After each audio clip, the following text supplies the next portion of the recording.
would happen if humans moved to Mars. Imagine this. Tomorrow, 100 humans land on Mars.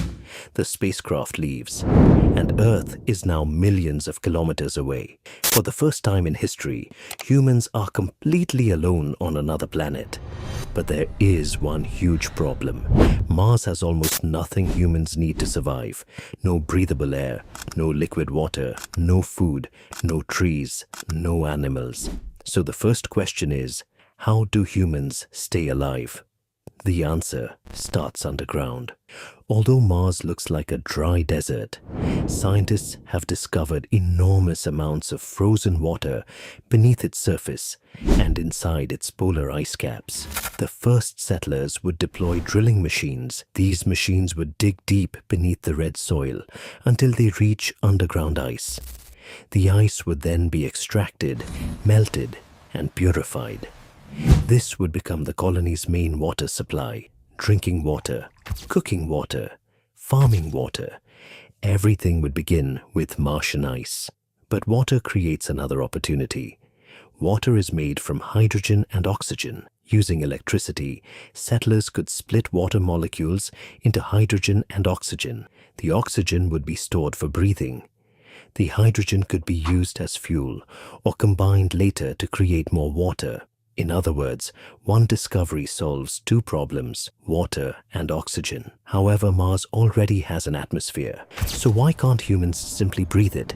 Because Mars's atmosphere is almost 95% carbon dioxide. Oxygen makes up less than 1%.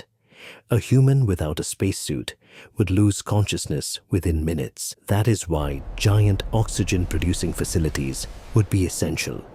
These machines would collect carbon dioxide from the atmosphere and convert part of it into oxygen. Over time, huge storage tanks would fill with breathable air.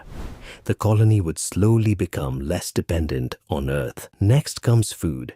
You cannot survive forever on supplies brought from Earth. Eventually, Mars must grow its own food. But there is a problem. Martian soil contains chemicals called perchlorates that are harmful to humans and plants.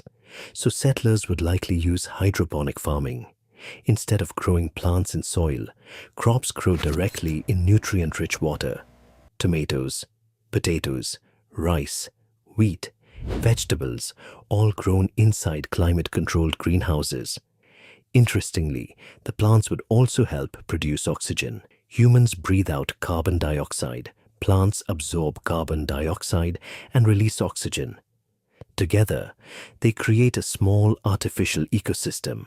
Now let's talk about gravity. This is where things become really interesting. Mars has only 38% of Earth's gravity. If you weigh 70 kilograms on Earth, you would effectively feel like you weigh only about 27 kilograms on Mars. At first, this sounds amazing. You could jump higher, run easier, lift heavier objects. But over time, low gravity creates serious problems. Muscles become weaker. Bones lose density.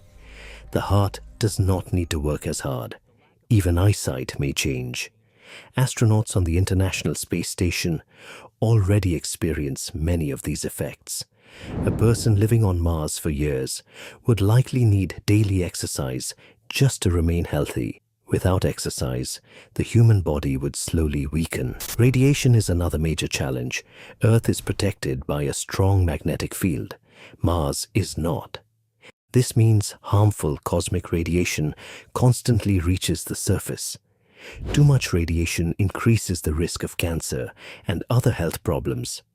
To solve this, future Martian cities may be built underground. Scientists have already discovered enormous lava tubes beneath Mars. Some are large enough to fit entire cities. Living underground could protect humans from both radiation and extreme temperatures. And speaking of temperature, Mars is cold, very cold. The average temperature is around -63 degrees Celsius. During winter, some regions can become much colder. Without heated habitats, humans would freeze quickly.